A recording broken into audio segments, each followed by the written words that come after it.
Hello everyone, Ruler Kun here again. And I wanted to ask, do you like the ocean? The beautiful fish, coral, and wonders you can find? Well, we're not here for that. No, we are here because we need to go deeper. It's a game about managing a crew of retarded people and or robots trying to reach the bottom of the ocean, while avoiding the sea life that wants to end yours. The principle is very simple. You get on board with a crew of friends and try to go as deep as you can. Results may vary depending on your skill level and luck. I'm not going to lie to you, we relied mostly on luck. But if you want my advice, ask your friend to disconnect at the start of the game. You'll get a robot to help out and your friend can connect again, so you have a +1.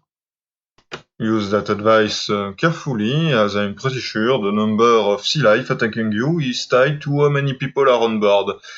And then, progress might be slow at first. You'll likely die at the first boss, cavern, or even fish you cross.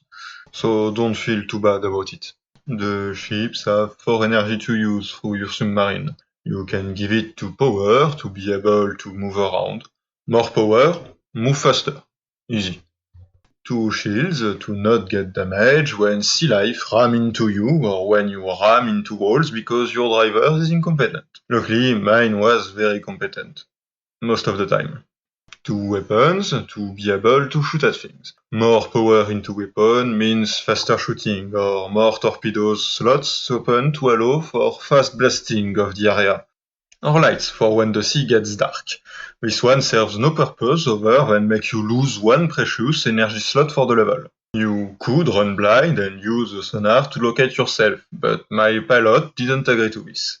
And since I have only 1 friend to play with, we had to go with the penalty intended by the developers. If you're lucky, you can find a portable battery, which add a +1 to whatever system you put it into. Thing is, these are not permanent and run off at some point. So you should treat them like a potion in Skyrim. Put them to the side for when you'll really need it, only to never use them either because you got lucky enough to reach the bottom without it, or die with your crew before using them. Every now and then you will reach civilization. You see there, you'll have a shop that can sell you upgrades for your ship or tools for your crew, in exchange for the treasure you found in caverns. Thing is, when you get a game over, you keep all the money you had at the time of your demise. But if you spend it, you will not come all with full value. And I have a physical need for customization. So the cheapest option then is to... Well, YouTube won't let me say it, so let's do it like that. 8 letters, drastic action to regulate population, starts with G. I recommend an iMeet for a swift and jazzy experience. Then, if you are lucky, you might reach the bottom, the meteor, where an ancient creature has landed. A group of ancient scholars will teleport you and tell you stuff you won't understand, since you don't speak whatever Star Trek shit they're talking, and no one bothered to bring the translation book. Why? Because it allows you to talk with Steve and reduce prices at shop. Sounds useful, right? Well, the people in there are exactly like random people on the street. They can tell you about useless random stuff you don't care about or you won't talk to them. As for shop prices, I must remind you that everything is free, as long as the mass murdering of individuals with 100 years of history to them doesn't bother you. But when the most interesting thing they can tell you about is this, I think you could learn more from an autopsy. Oops. Oh well, so much for history. Now, where was I? Oh, yeah, a meteor. After the star crew fucks off, you will face the Ancient One. Luckily, we managed to get to this stage, so I could have footage of it.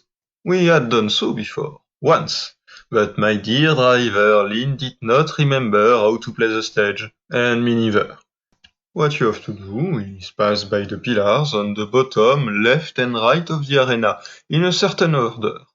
while holding out against the onslaught of creatures sent by the meteor spawn. It can also send you to the moon to fight the Lunar Guardian. We even managed to triumph that. Now, the order in which you must pass the pillar is randomly generated. I wonder if there is a way to know about how to get that order right the first time. Well, no matter. We'll go with trial and error. Unfortunately, we took too long. We were overrun. Maybe you will do better. I wish you good luck. As for me, I won't be diving anymore, as I get physically ill from the idea of going back to the metal level. And now I have a trade for a lot of fishes. Shorter video today. Next time we'll talk about the journey of the hero, or something like that. See you!